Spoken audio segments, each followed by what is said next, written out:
Welcome to the show. This week we check out the Yamaha MT10, a crazy motorcycle. Later on, Wildside Enduro from Mpumalanga.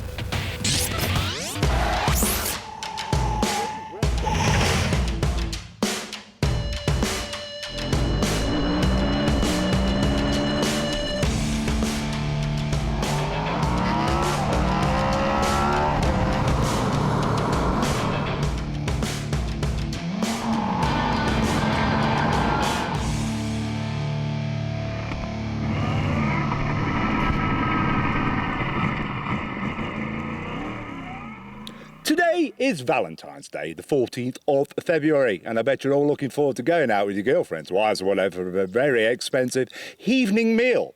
Unfortunately, I'm single. But I don't care really, because to take away those lovey blues or lack of lovey blues, I'm riding this. Now this has certainly cheered me up, the Yamaha MT10. Now, it's been out for about 9 months now, and it's took me 9 months to get hold of one, but I finally got hold of one. And what is it? Well, it's an R1 with flat bars and no fairing. Really? I say nearly an R1 because the engine is basically the same with that weird cross-plane big bang motor, which is why it sounds like a V4 and not an inline 4, which I really love, because one of the best things is the noise. But for the MT10, they've lopped off 40 horsepower. 160 this makes, R1 makes 200. I think that's a bit drastic. I'd have took off maybe 10, 15, 20 at the max and kept it around 180, but never mind, 160 is what we get.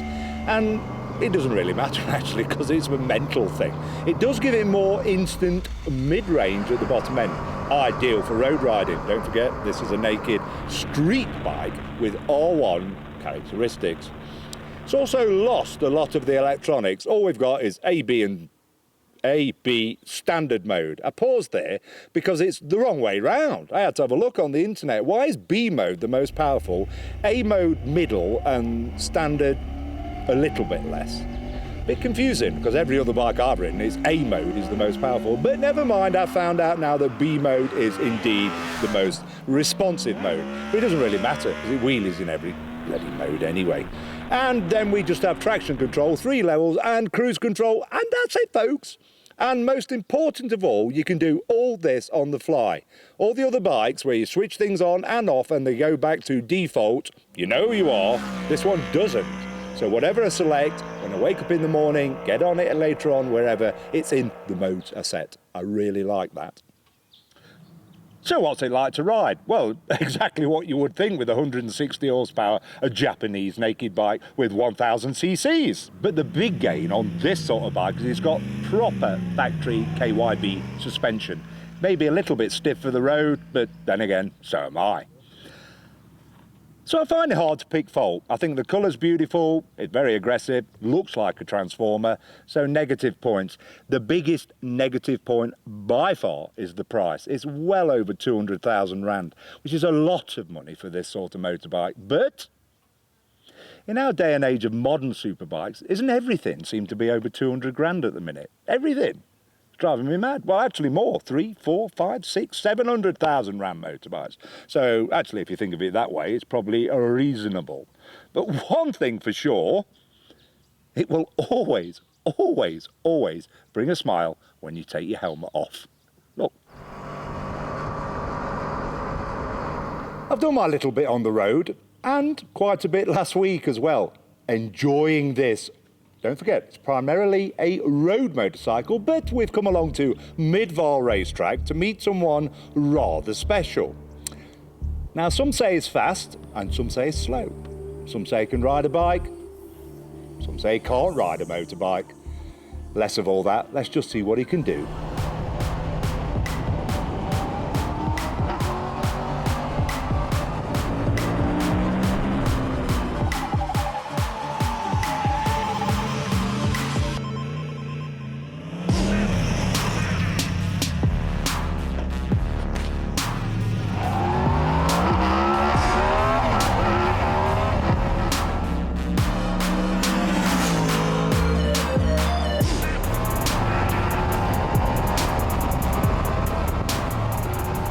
Thanks to Bill Hunter for letting me come out here to the track and ride this beast. I've got to tell you, it's the most fun I've ever had on a motorcycle, that is for sure. And I actually had this bike for about 3 weeks over December, and it was unbelievable. I honestly can't believe how much fun this bike is to ride it. It is almost impossible not to ride it on the back wheel all the time. And you know, every time I parked it outside any restaurant or cafe, everybody just came and looked at it. It is a real head turner. So I must say this is by far the best bike and most fun bike I've ever ridden.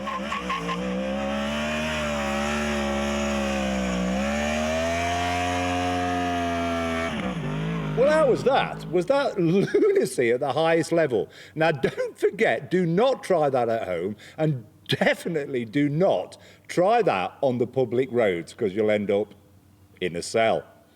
But it just goes to show what this has to be the wildest motorcycle Yamaha's ever made. They're normally quite conservative with their bikes and very innovative as well. But this one has just set new standards in lunacy for the Tuning Fork badge.